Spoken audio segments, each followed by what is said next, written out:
Hi guys, welcome to my channel. I'm so excited to have you guys here. Can you tell? Can you tell? It's not a live video, it's a recorded video, but I'm so excited. Welcome, welcome, welcome. If you haven't subscribed already, please click on the subscribe button so you can know when I have new videos coming up. And be sure to hit the bell beside the subscribe button so you can really be double sure that you won't miss anything. So today I have a really special guest, one of the closest people to me ever in life. And we're going to be talking about raising daughters. Me and this person have a lot in common, but one thing we have in common, apart from all the other things we have in common, is that we're both moms of daughters. We have 2 daughters and she has 3 daughters, of which I'm one of the daughters. So please welcome my mom to my YouTube channel today. Want me to say hi? Hi. Smile now. Hi everyone. Yeah, come to this side a little. Good. Say hello everybody. Hello everybody. She's so beautiful. Can you tell? Something like, it's like your mom is like 40. I was like, no. Yes, Not be only 40. When I was young, I want to come closer because of the frame. When I was younger, mom used to tell me that she was 16. And so one day I calculated it and I was like, wait, I'm 8. How can you be 16? Are you really my mommy? Yes, I've only been 16 and I'm still 16. I thought you said you were 40. So welcome, mommy. Tell us a little about yourself. Apart from being my mom, tell us about yourself. My name is Mrs. Gloria Renka. I'm a Christian. I'm a mother. I'm a teacher, grandmother. I'm a wife. Married for a bit. How long is it? 30 something years, so that is a bit. Anyway, you guys still have many more years to go. Yeah, so mommy, I wanted to talk to you about raising girls. I wanted you to talk to us actually about raising girls because you have 3 adult daughters who are now married, I guess raised happily. And so I just want to mention, what would your advice be to a mom of daughters? Someone like me now, what would your advice be to me about raising girls? One is, as a mother of girls, be happy with yourself. That's the first thing. Because some people feel that because you don't have a boy, it should be an issue. You have girls, you love them. Love them, make them your friends. Love them, pray for them. Be open to discuss issues with them. Okay. Especially as a mother of girls. Let them be your friends so that you talk to them at all times. Yeah. Then you protect them. That one is key. You protect them because girls are vulnerable, so to speak. And make sure you provide for them and be there for them at all times. Yeah. And protecting them starting from when they're young, from they're 2, 3 months, 5 months, 2 years, 3 years. You have to ensure that your home is a safe place for them. The kind of people that you have in the house. You know, you don't allow everyone to just come and live with you. Live with people that you're sure will not cause problems for you. Especially with girls, you don't allow male visitors or male family members and friends to live with you. In doing that, you're at least protecting them from abuse because people who abuse children are usually people that are very close. You hear of fathers abusing their daughters, uncles, teachers, family members and all that, abusing their daughters. So it's better for you when you have a home where the relations are not, in quote, mostly male. Yeah. And then not females that are not, how would I say it now, not sure what they're doing. Because I won't say, they know what they're doing. Usually young people don't know what they're doing. You have help. You ensure that you teach them your virtues. Ensure that you love them so that in turn they would be there for your children, treat them nice. It's not like it's 100%, how would I say it now, fact that when you treat them nice, they will treat your children nice. No. Well, the truth is that when you treat them nice, at least you're sure 50% that you treat your children nice and you treat them, bring them up in a godly way. The same way you want to bring up your children, so that at least they will be there like big sisters, to your own girls. And you provide for their needs. As a mother, ensure that they eat properly, because that's an area too that helps with, like, you're not there, you are saying give your children milk, and at the end of the day, they end up drinking the milk because they've not had milk probably in 2 weeks or in a month, and they are staying in your house. So make sure you provide for them. And then growing up too, having girls, you want to protect them from abuse and other areas, generally sexual abuse for the girls. I know boys are also abused, but basically with girls, like I had or I have, you try not to allow them to be very close to people that are male, like playing around, just being there, jumping on their legs, sitting on their legs. I remember you telling me, don't sit on uncle's lap. Don't sit on your uncle's lap. Not even fathers. Okay, some fathers, yes, but the truth is that as your children grow older, you kind of distance them a bit. Maybe physical touch and all that with their dads. So that they can know the difference. Because they might be able to say, okay, your dad is safe, it's okay to hug your dad, but they may not to hug your dad, allow your dad carry you. Yes. But younger children may not be able to differentiate and say, okay, I can allow my dad hug me, I can pet my dad. But this is tendency is that when they see other people, they also want to do that with them. Like what we do, for example, my husband and I used to tell Ledima, only pecking daddy, only pecking mommy and daddy. I think that's the proper thing to do. You know, like I think even at this age, that still pecks you. Yes, so it's something that he started when you were young. Yes. But the truth is that it's good to peck your children. It's good to show them love so that at least you don't look for affection outside. So that's very important. And then in areas of dressing properly, I think it's key to teach your children to dress properly. Even when they're smaller. When they're smaller, yes. You teach them what to wear in the house and what to wear outside. And when they're in the house and you have male, you can't allow them to just start wearing shorts that expose everything or spaghetti tops that everybody that enters the house will see them. But within the house, if the house is safe, they are free to dress like that. But when they go out, they should dress properly. Even growing up, I didn't used to allow my girls until probably they gain admission. I think till they gain admission to do makeup because that's the reason why I'm still learning to do makeup. Yeah, now. But it's not bad. I am just learning too. But the truth is that it's better to be late. At least you are learning and it keeps you safe than making up and you look very matured at that age. Because sometimes you see children that are 15, 16, they have this long hair, makeup everywhere, and you're like, this one, can she be 14? Can she be 16? You know, but if you have them, you know, the way they are as young children, then they have something to look forward to actually. Because if you're like, okay, I'll start making up when I get admission to the university, they'll look forward to it instead of just making up and nothing to look forward to. So that's that. And I think the thing is, many times I think we let our children mature too fast because we don't want it to seem as safe while keeping them in a corner. So how do you find that balance between giving your children a certain level of freedom? Because I know, for example, growing up, we didn't feel caged. Of course, there were things we could not do. But some children are in a position where they feel so caged from their parents, and so when their parents are there, they pretend. But as soon as their parents are not there, they rebel. So how do we handle that? I know you guys were at least our friends too. So how do you balance that? Like I said, if your children are your friends, you could talk with them freely. They could just come to the house. I want to go to my friend's house, and you're sure that you know the friend and you know where they're going, and you can actually check on them if you have to. And then you also, as a family, we preferred for our children's friends to come to the house, and then we're just passing and, you know, between the sitting room and the bedroom, just ensuring that the discussions are properly done, and even the sitting position and all that. We never used to tell you girls, but sometimes we just walk past and look. Just be present. So you do that, and then generally children are freer and happier when you give them some element of freedom to do the things they want to do. They should be able to tell you, I want to go to see my friend, and you're like, where is that your friend? Who is that your friend?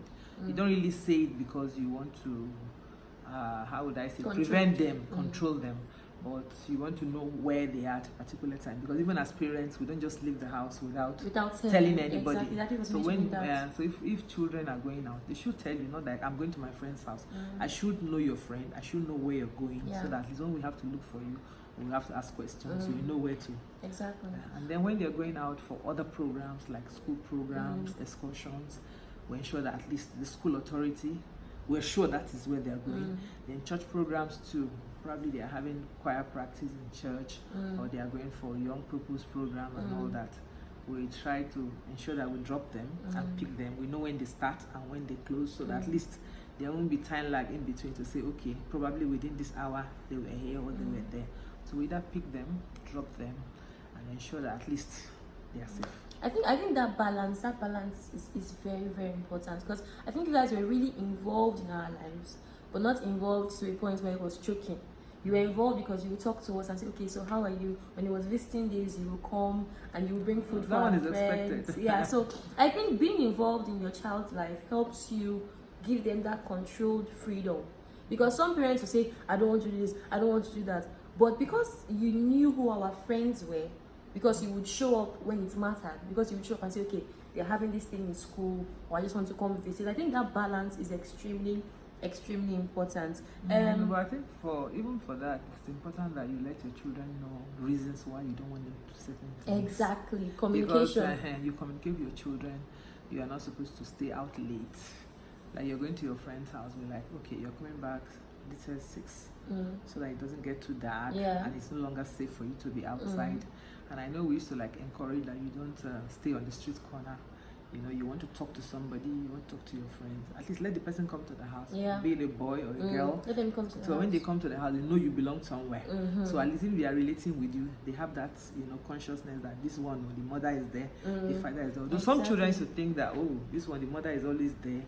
Like some children used to think they're picking you up. It's like, you don't allow them time to play. No, the truth is that when you allow too much freedom, too much time lag between the proper things and the things they're supposed to do, you find out that the children will end up, having too much time to do other things. Exactly. So you check them and you ensure that at least their rooms, so you also enter, not like allowing them to be on their own, not knowing what they are doing. And because some people say, where's your daughter, or where is she? They say, she's in the room. I used to think that a child is just in the room all day doing what?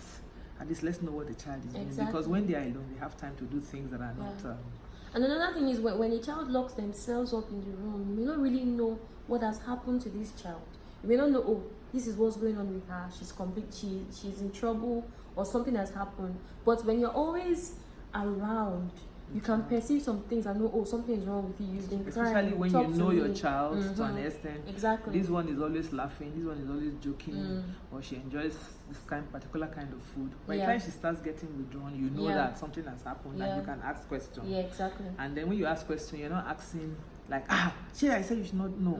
You ask in love and with love, so that at least at the end of the day, the child will open up to you and tell you if anything has happened, and share with you. Exactly. I think basically everything your child should be able to share with you, from the first menses to whatever, the first person that chased her and all that, you should be able to share.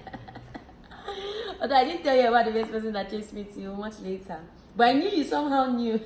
Really? You mean you had some secret that you never told me? I told you later on. But I guess just being. I remember I was in SS2 when somebody first seriously asked me out, and it wasn't a situation of if I say yes, my mom will kill me. It was more of, this is the way my mother raised me. This is what she expects of me. She has told me. You used to always say, when a man comes for you, you already be an adult. So it was just this idea that you had communicated with us. Maybe you should talk a little bit about educating your girls when it comes to relationship and sex. I mean, as a teacher and a counselor. I think even in the school system, we talk about sex freely in some topics, and we try to educate the children on what areas, like living in an environment, don't be too close to people. I think we do that in school, and even on the assembly these days, we do that for the children, so that at least they are aware. Talk about everything from STIs to relationship to pregnancy, teenage pregnancy, and all that. But the truth is that for every child that you have, be it a boy or a girl, you let them know that at a particular age, there are certain things that will change in your body. You have to teach them that, not just necessarily what they teach them in school, but at home. Like I talked about the first menses, the puberty stage, from when the child will start developing breast and all that. But the truth is, you need to do all that. I was saying that as a mother, you teach your children the ills of fornication, as a Christian, basically, you know, or whatever religion you believe in. But I think that as a Christian, it's proper that you do that because God condemns it, the Bible condemns it. And then basically the side effect is a lot. And by the time the child knows that, the child will know what to do.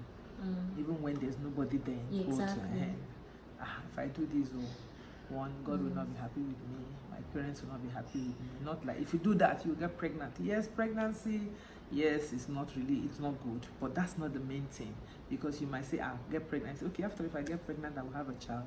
But if the person knows that I love God, I'm a Christian, I don't have to do this. That one will help. I think really raising your children in the way of the Lord, so that even when you're not there, like you said, they can make the right decisions for themselves. Yes, and I think just raising a child with a healthy esteem.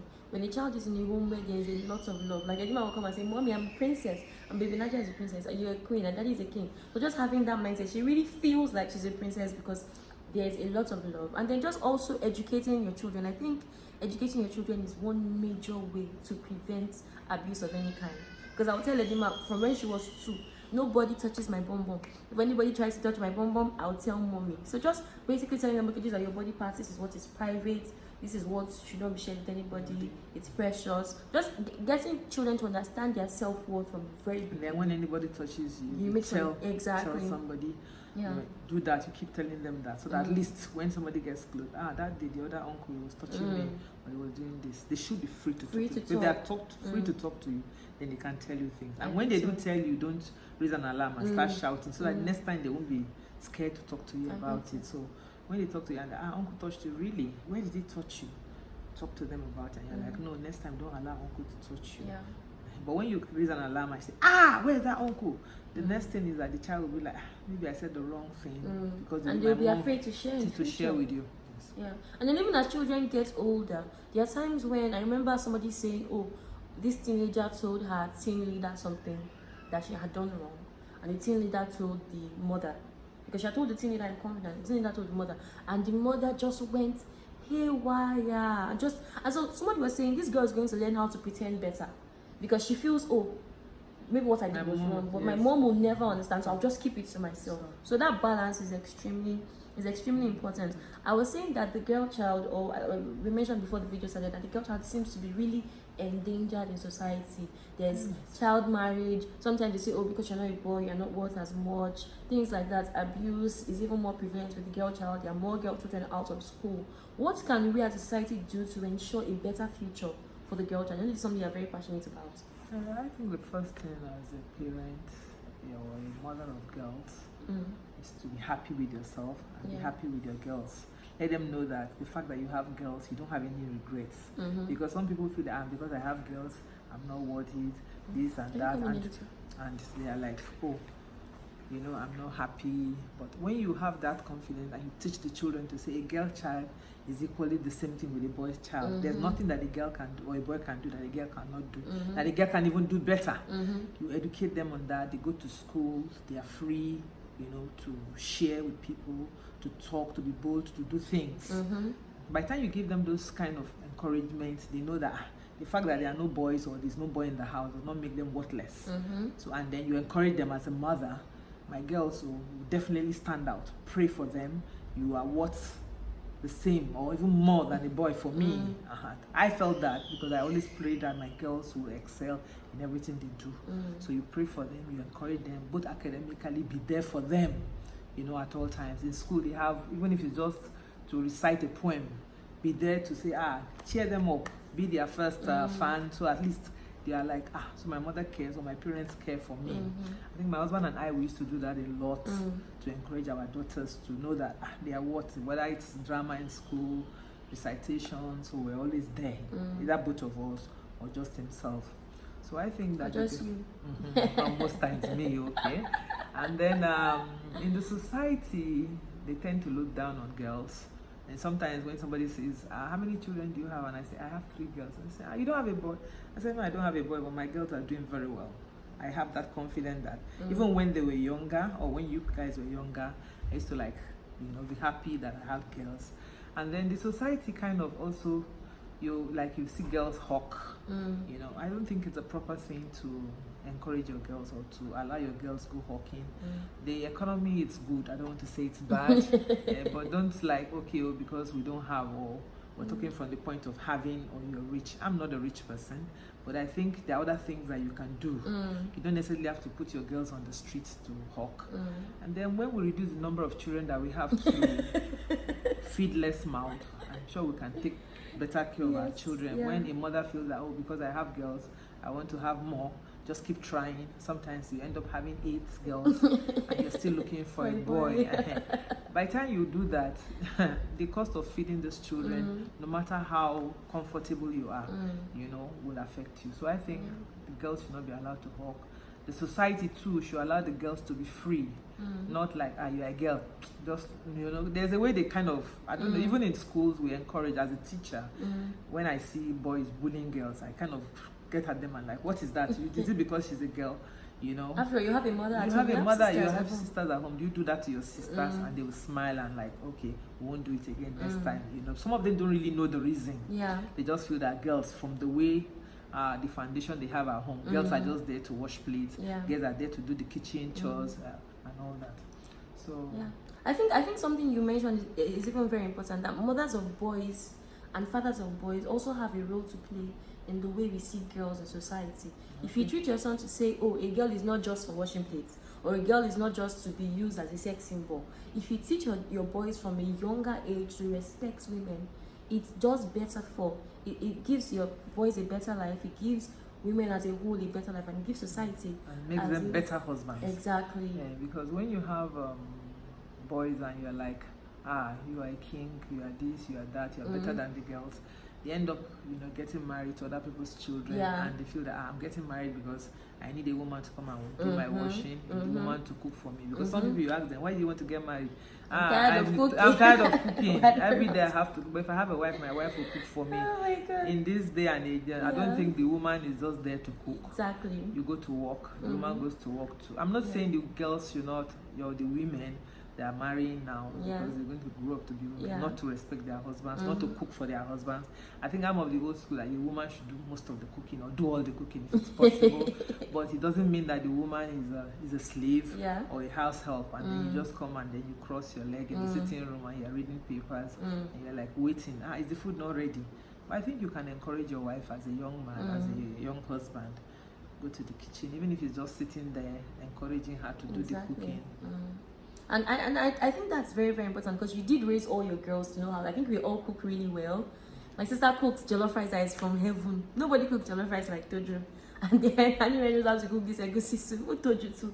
It's really amazing egusi. So my sisters cook really well, and so do I.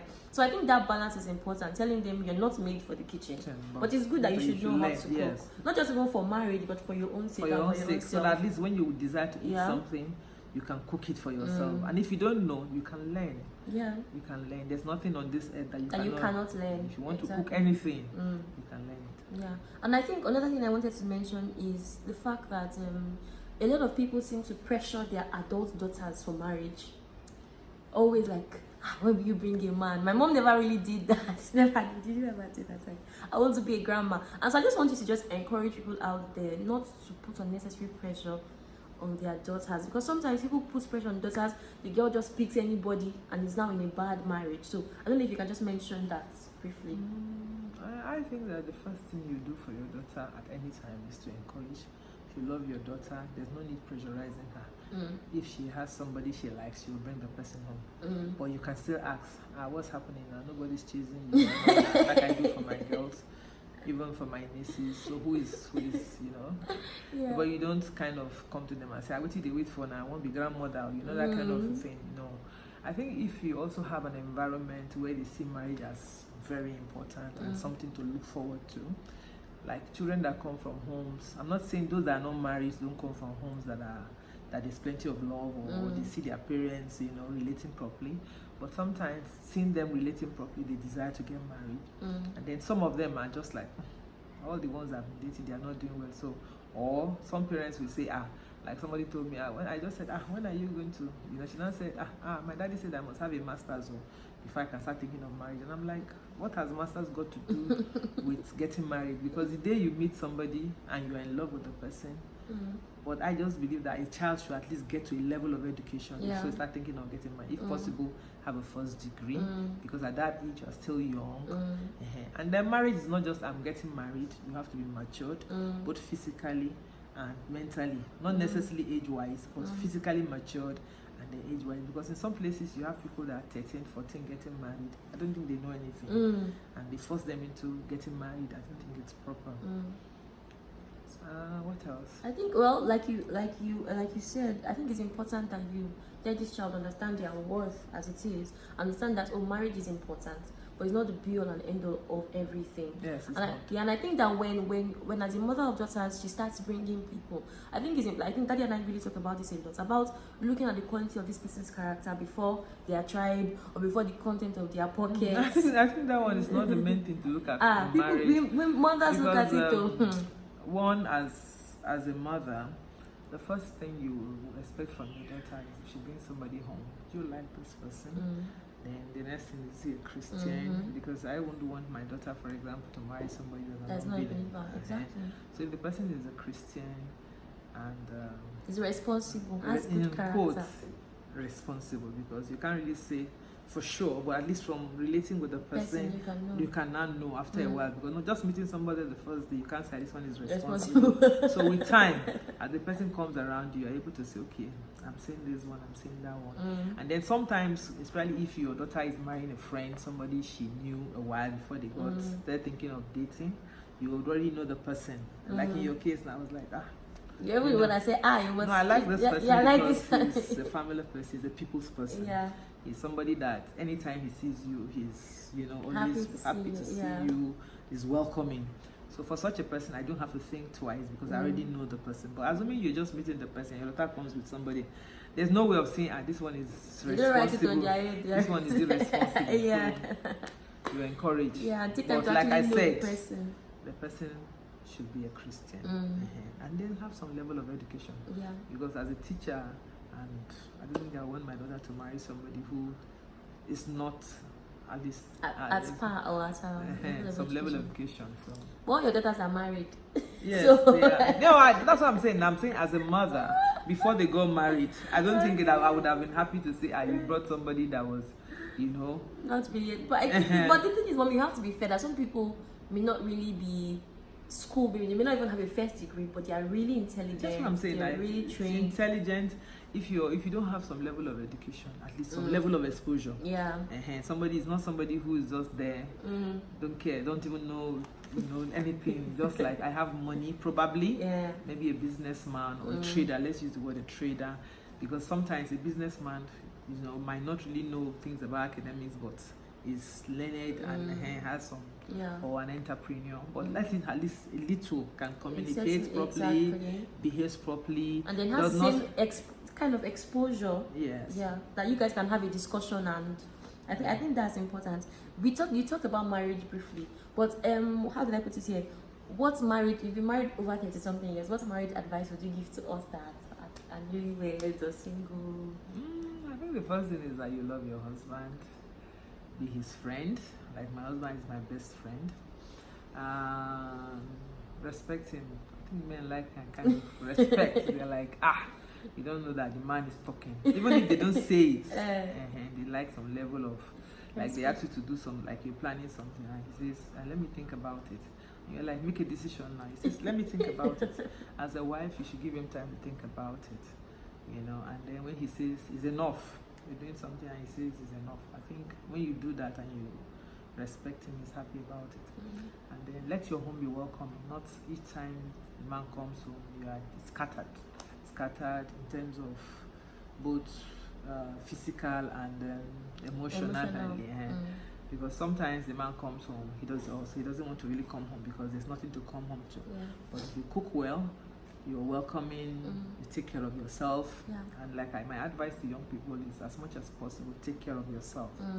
My husband would say, I like you to look the way to an extent when I met you. So, and I'm like, Mommy lost plenty weight last year. Hey, Jesus Christ, plenty weight. But is it really possible? But at least you try. But it's out of place to say I'm married, so let me just take. After all, I had children and I'm adding. I just let myself go. So you take care of yourself, you look nice. You know, one of my sons was telling me yesterday, I said yes, I started learning to do shakara in old age. So those are things that you can learn and you continue to learn. Wear things that your husband likes. Because men, they have this in quote, this is what I want you to wear, and sometimes I'm like, like me, I hardly doesn't like weave on, so I'm like, okay, let me just my natural hair and weave my hair. But once in a while I do other things, but try as much as please to please him. Maybe at least 70, 80, 90% if it's possible, and it makes him happy. You know, when a man is, you know, this is what I want you to wear, and you wear it. I like this food, and you cook it. But some people will say, I'm cooking this one, this is what I like. If he doesn't like it, then let him eat something else. No, you're driving the man away. You're like, go outside and look for something else to eat. Okay, so that's really, really important. There was also something that you did, I don't know if we even really talked about it today, about really being a support to your husband. I remember there were times when we were growing up, and around the time, my dad's a doctor, around the time his practice wasn't doing so well, and he would always support, and we never got to a point where we said, okay, so this is mommy's money and this is daddy's money. You know, so some women would support. Of course, daddy is doing really well, and I'm grateful to God for that. But some women would support and would make it clear to the children and to everybody else that, oh, I'm the one. But I like the fact that something I really learned from you was really supporting your husband and honoring him. There were times when mommy had frozen food shop. One other time she was a tailor. She's really done a lot. So that's just that hard work and supporting your husband and maintaining that united front. I think it's really, really important, and I actually learned that from you. I think it's important that every woman supports her husband, no matter how much you're earning. You know, I think if you do that, it helps the man. You know, like I don't really feel comfortable when I see, you know, families where the woman is the boss. You want to give everybody the impression that you're the owner of this, you're the owner of that. No, you try as much as possible to encourage, you know, your husband to do better. No man really wants to just sit down and be lazy. Although there could be some men that like that will just sleep and wake up. But I think most men want to provide for them, and it helps them. It helps their esteem when they are the ones providing. And if peradventure things get difficult at any point, and it's your money, don't do it as if it's your money. And like we jokingly say, when it's my husband's money, it's our money. When it's my money, it's mine. No, I think it should just be our money at all times. And even when you're doing things for, even if you're the one paying the school fees, don't give the impression that I'm the one paying. No, all of you, all the children. No, your daddy cannot. For now, he cannot. I'm the one doing it. No, we're bringing the money. Some people will even, I like to say, it's daddy that brought the money. You know, I think it's important that you present that fund before your children. It helps them too, because if they are looking at daddy as not providing, you know, I spoke to a man recently and he was like, it's because I don't have money. I've lost my job. My wife treats me like debt. I'm like, no, it shouldn't be. I think the proper thing is encourage your children to respect their father. Exactly. No matter how low he has gotten to. Have a spouse that is not doing well at any time. It's not going to be forever. For that moment, even for the future, just encourage him that things will get better. Things will never remain the same, because we believe that God can provide. And one is hardworking, one is educated, so why would things not change? It might just be a matter of time. I agree totally and completely. Final question to you. I wish you could stay longer, just like you have to go back to Lagos. Okay, to miss you, mommy. I want to sing your song. My mommy is my friend. My mommy is my friend. Is your mommy your friend? That was my song I composed for you when I was small. Yes, when you were younger. How old was I then? Like 6 or 7. 6, 7. When you were short.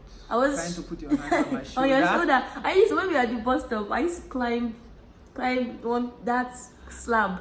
So when I climbed the slab. How many times were you at the bus stop? When we used to be at the bus stop together now, I'll climb the slab I'm not waiting for bus. I'll now hold you like this. So when I hold you like this, it's not as if you're really my friend because we're like almost the same height. Yes. My mom is my friend.